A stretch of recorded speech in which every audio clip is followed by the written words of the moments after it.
Ako si Renato Solitario, 50 years old. Galing mo akong probinsya, sa Negros Occidental. Kasi doon sa probinsya ko kasi namin, hindi ko kumpleto ng gamit. So pinapapunta ako sa Bacolod. Nung na-confine ako sa probinsya, ang advice ng doktor sa akin for amputation. Tinawagan ako ng sister ko, baka sakali daw dito sa Maynila, magawan pa ng paraan. 5 years ko na akong dinadala tong sakit na to. Tapos, pag lumalakad ako, dumudugo yung ilalim ng paa ko.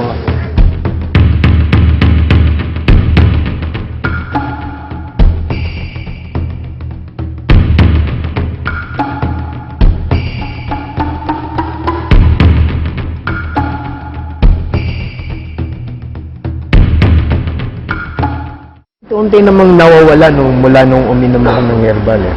Hindi na ako nananakit yung paa ko dati kasi parang laging namamanhid.